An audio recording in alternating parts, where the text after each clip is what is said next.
নমস্কাৰ বন্ধুসকল, আপোনালোকৰ কাৰণে লৈ আহিছোঁ অত্যন্ত গুৰুত্বপূৰ্ণ খবৰ। কেন্দ্ৰীয় চৰকাৰে ইউনিফাইড পেনশ্যন স্কিম এপ্ৰুভড কৰাৰ পিছৰে পৰাই NDA নেতৃত্বাধীন ৰাজ্য চৰকাৰবিলাকেও UPSৰ সমৰ্থন কৰিবলৈ আৰম্ভ কৰিছে।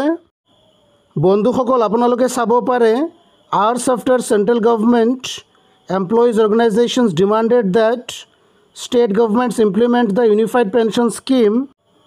Poll-bound Maharashtra on Sunday became the first state to offer a switch to its employees amid expectation that others, especially those governed by NDA, will follow suit.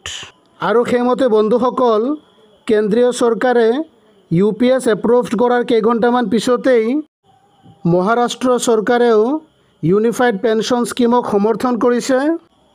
আৰু সেইমতে বন্ধুসকল, যোৱা দেওবাৰে সমগ্ৰ ভাৰতৰ ভিতৰত মহাৰাষ্ট্ৰই প্ৰথম UPSক সমৰ্থন কৰা ৰাজ্য হিচাপে পৰিগণিত হৈছে। এতিয়া বন্ধুসকল, NDA নেতৃত্বাধীন ৰাজ্য চৰকাৰবিলাকেও অতি সোনকালে UPS স্কিমক এপ্ৰুভ কৰিব বুলি আশা প্ৰকাশ কৰা হৈছে। এতিয়া বন্ধুসকল, অসমত কেতিয়া UPS স্কিমটো ইমপ্লিমেণ্ট কৰা হ'ব সেইটো হৈ পৰিছে আটাইতকৈ গুৰুত্বপূৰ্ণ বিষয়। UPS স্কিমক লৈ আপোনালোকৰ কি মতামত আছে অনুগ্ৰহ কৰি আপোনালোকে কমেণ্ট ছেকশ্যনত আমাক জনাব। থেংকছ ফৰ ৱাচিং দ্য ভিডিঅ'।